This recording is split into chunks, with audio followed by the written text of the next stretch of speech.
Hi friends, எல்லோரும் எப்படி இருக்கீங்க?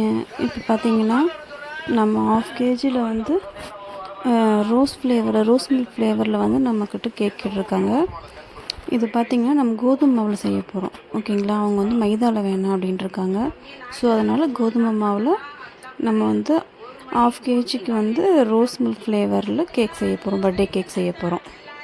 இப்போ பார்த்திங்கன்னா இந்த ஆஃப் கேஜிக்கு தேவையான பேட்டரை பார்த்திங்கன்னா நேற்று நைட்டே நான் ரெடி பண்ணி எடுத்து வச்சிட்டேங்க. இப்போ மார்னிங் எழுந்திரிச்சி செய்கிறதுக்கு கொஞ்சம் ஈஸியாக இருக்கிற மாதிரி நேற்றுக்கு நைட்டே ஆஃப் கேஜிக்கு தேவையான பேட்டரை செஞ்சு எடுத்து ஸ்பாஞ்ச் ரெடி பண்ணி வச்சுட்டேன். இப்போது நம்ம என்ன பண்ணுறோன்னா அதுக்கு தேவையான சைஸை அதை வந்து 2 3 நமக்கு எப்படி வந்து கட் பண்ண கரெக்டாக வருதோ நம்ம அந்த மாதிரி வந்து இதை கட் பண்ணி எடுத்து வச்சுக்கலாங்க. நம்ம அதை கட் பண்ணுறதுல சின்ன மிஸ்டேக் ஆச்சுன்னா கூட நம்ம அதை வந்து அட்ஜஸ்ட் பண்ணி எடுத்து வச்சு நம்ம கரெக்ஷன் பண்ணிக்கலாம். இப்போ ஆஃப் கேஜிக்கு தேவையான விப்பிங் க்ரீம் பார்த்திங்கன்னா 140 கிராமும், ஐசிங் சுகர் ஒரு 20 கிராமும், ஒரு 1/2 ஸ்பூன் வந்து வெண்ணிலா எசன்ஸும் சேர்த்து எடுத்து வச்சு நம்ம அதை வந்து நல்லா பீட் பண்ணி எடுத்துக்கலாங்க.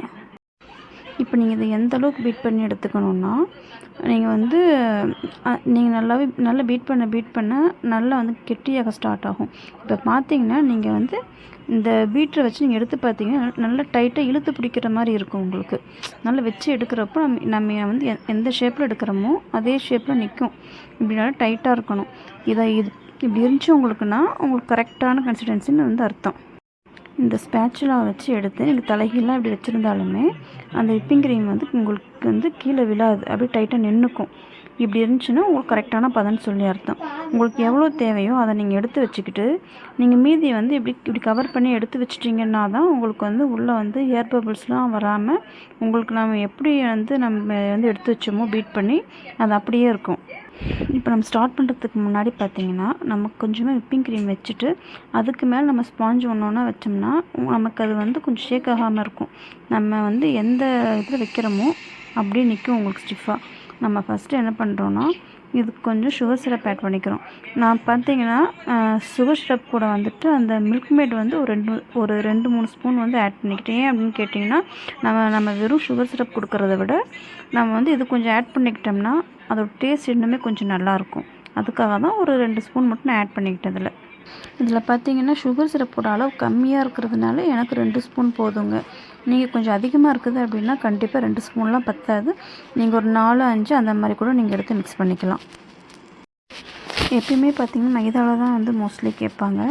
இந்த கஸ்டமர் பார்த்திங்கன்னா எங்களுக்கு எங்கள் வீட்டில் பார்த்திங்கன்னா சின்ன குழந்தை அப்புறம் வயசானவங்க இருக்கிறாங்க. ஸோ மைதா எங்களுக்கு வேண்டாம், எங்களுக்கு கோதுமாவிலேயே கொடுங்கன்னு சொன்னதுனால அவங்களுக்கு நம்ம 1/2 கேஜி ரோஸ் மில்க் ஃப்ளேவரில் கோதுமாவிலேயே செஞ்சு கொடுக்குறோம்.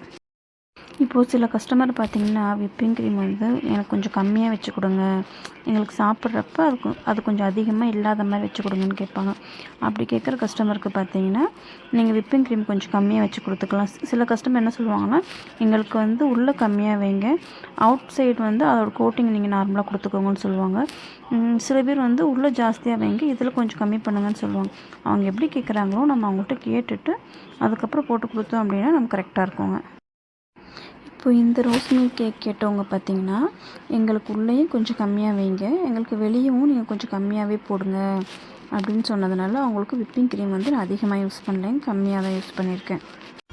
இவங்களுக்கு பார்த்திங்கன்னா விப்பிங் க்ரீமுக்கு மேலே ரோஸ் மில்க் க்ரஷ் கொஞ்சம் நம்ம சேர்த்துட்டு அதுக்கு மேலே பார்த்திங்கன்னா மறுபடியும் அதோட ஸ்பாஞ்ச் ஆட் பண்ணிவிட்டு அதுக்கு மேலே சுகர் சிரப் கொடுத்துட்டு அதுக்கு மேலே தான் நம்ம விப்பிங் க்ரீம் போட்டுட்ருக்கோம்.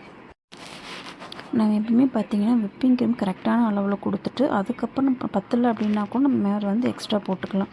நம்ம எடுத்தோன்னு நிறைய போட்டுட்டோம் அப்படின்னா நமக்கு அதை ஸ்ப்ரெட் பண்ணுறது ரொம்ப கொஞ்சம் கஷ்டமாக இருக்கும்.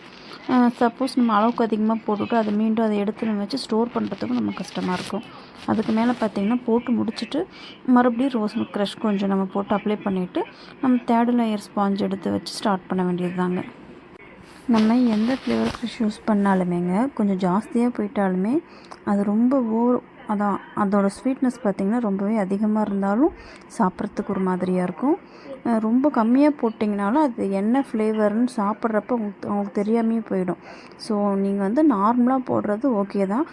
சில கஸ்டமர் பார்த்திங்கன்னா அதோட டேஸ்ட்டு பார்த்திங்கன்னா தனியாக தெரியணும். இப்போ வந்து ரோஸ் மில்க்னால் ரோஸ் மில்க்கு, இப்போ வந்து பிளாக் கரண்ட்னால் பிளாக் கரண்ட்டு, இப்போ ஸ்ட்ராபெரி ஃப்ளேவர்னால் நீங்கள் வந்து இதோட ஃப்ளேவர் கொஞ்சம் அதிகமாக சேருங்கன்னு சொன்னாங்கன்னா மட்டும்தான் நம்ம வந்து கொஞ்சம் ஜாஸ்தியாக சேர்க்கணும். அப்படி இல்லை அப்படின்னா நீங்கள் வந்து நார்மலாகவே போட்டு எடுத்துக்கலாம் இதுக்கு.